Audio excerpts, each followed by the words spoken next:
Magandang buhay mga suki, ito ngayon ang aking recipe, ang pressed Mickey noodles. Kaya simulan na natin mga suki, lutuin na natin. Kaya mainit na yung ating mantika, pwede na natin ilagay yung ating white onion.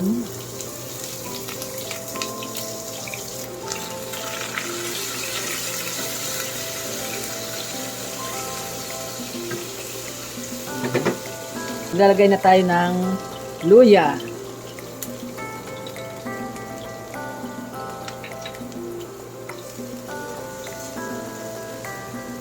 Haluin lang natin yan ng bango na.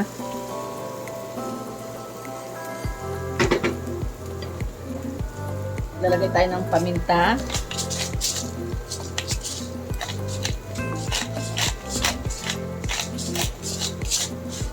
Yan, haluin natin siya.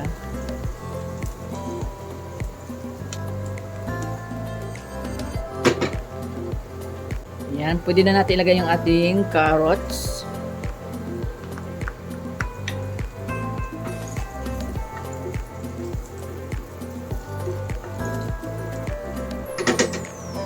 Yan, ilagay na natin ang ating chicken breast.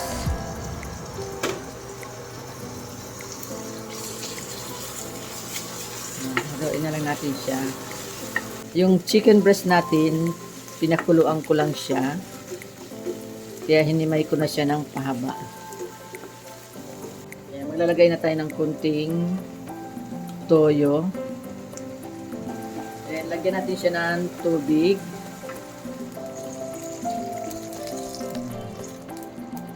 Ayan, maglalagay tayo ng kunting asin.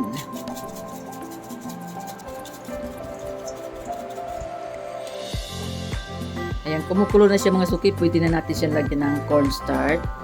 Ayan, kunti lang para hindi siya masyadong lumapot. Baka maging lomi na siya. Ayan, kunti-kunti lang ilalagay natin na cornstarch.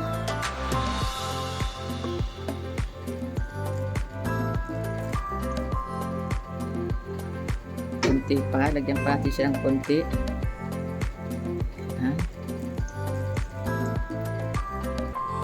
Yan, ang bilis lang yan lutuin mga suki. Off na natin itong burner.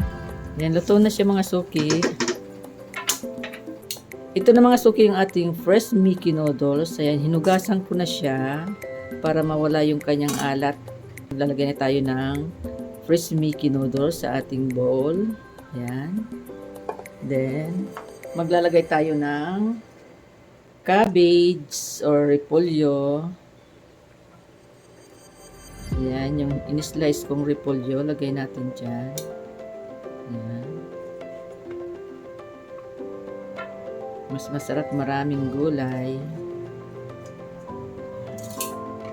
Ayan, nalagyan na natin siya ng spring onion.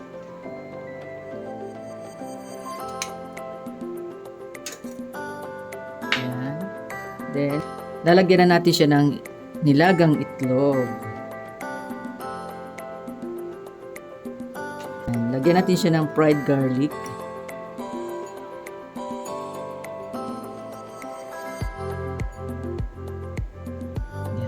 Yan, lagyan na natin siya ng sabaw.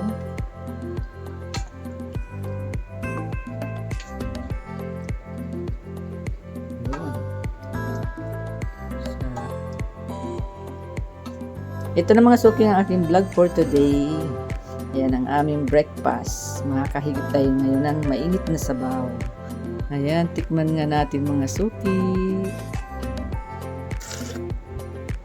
Sarap mga suki. Perfect. Ayan.